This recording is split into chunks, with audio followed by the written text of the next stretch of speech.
I guess next time I'll have it where you can just automatically come on in the room. I won't have to hit invite. Oh, I saw somebody requesting. Here it is.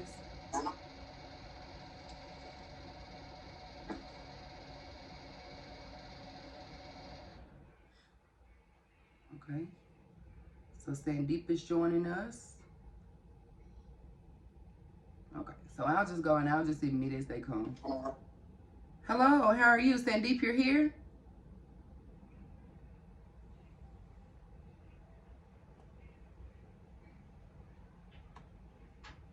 Okay.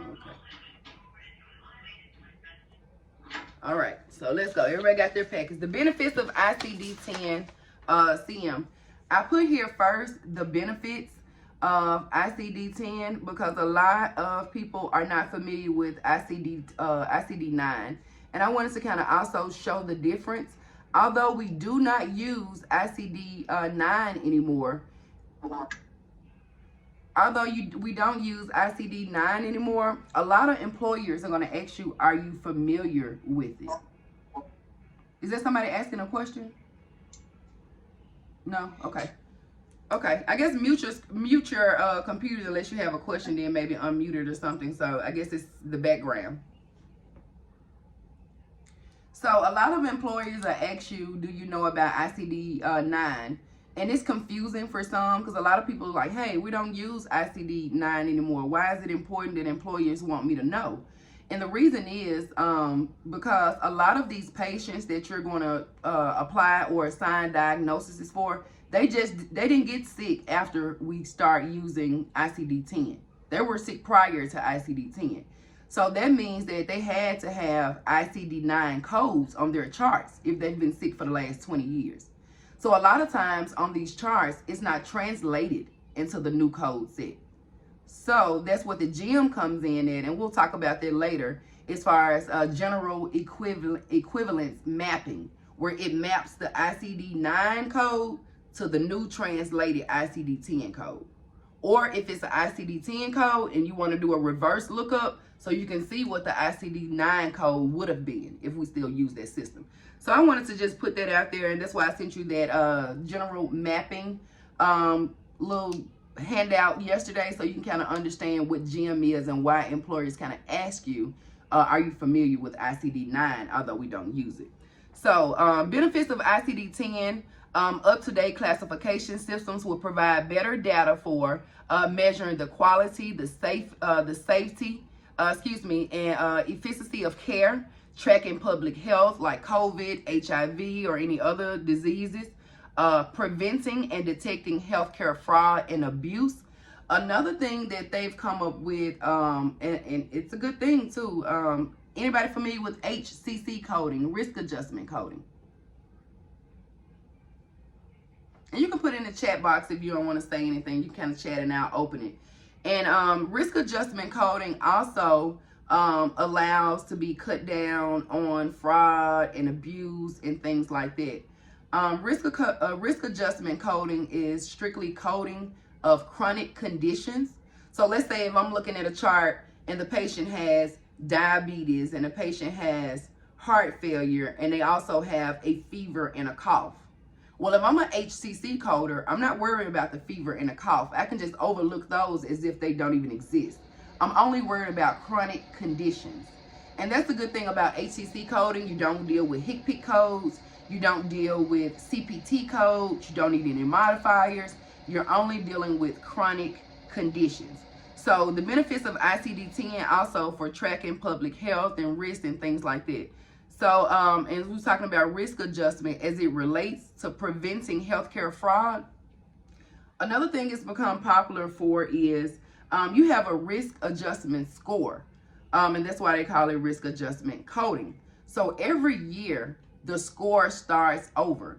And how do you get a score is if you have to go to the doctor, if you have to go to the hospital, according to what they prescribe you, according to your treatment that they gave, according to any procedures, and your demographics, whether you're a woman or a man, if you are older or if you're over 65. So a lot of those play a part in the number or the risk score that you're going to receive.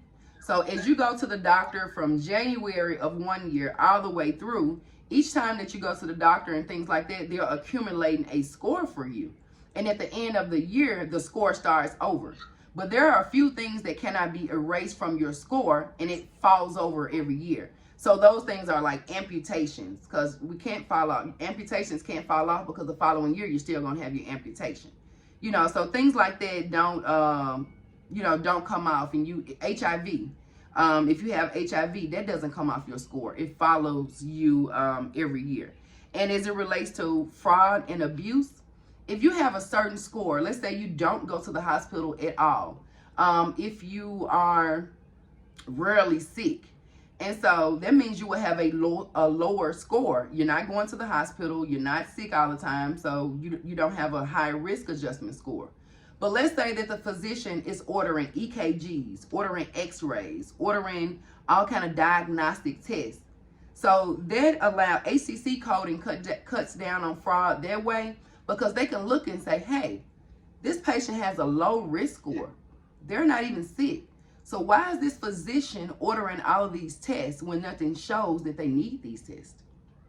So that's another way that HCC, and I want to just give y'all a little information about that. That's another way like HCC coding kind of cuts down on fraud and abuse, because if they see you got a high score, then it's okay for you to have all these tests done, all of these doctor's appointments, because it goes with your score. You're really sick.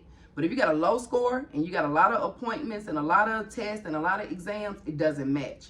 And they may think that, hey, somebody's just trying to, get some money for doing these tests and doing these exams. So that's something to know about risk adjustment coding. Also, benefits of ICD10 when you're looking at it versus ICD9. It improves the clinical, financial, and administrative performance of things. Because, as you know, ICD10 is more specified. Whereas ICD9 may say breast cancer, just for example. Well, when you move over to ICD10, it's going to say lower quadrant right breast cancer. So ICD-9 and ICD-10, they're different in the aspect of 10 is very, very more detailed. So you can collect more reimbursement, things like that. So we're going to flip to page 3. I know I didn't have any page numbers on the bottom of it. I'll do that next time. So it's the list of all of the chapters in the book. Number 1 says certain infectious and parasitic diseases. A00 through B99, that's the page I'm on, all the way down to 21, where it's factors influencing health status, the Z codes. So that's the page I'm on. Now I wanted to put this in here as well. Now it's impossible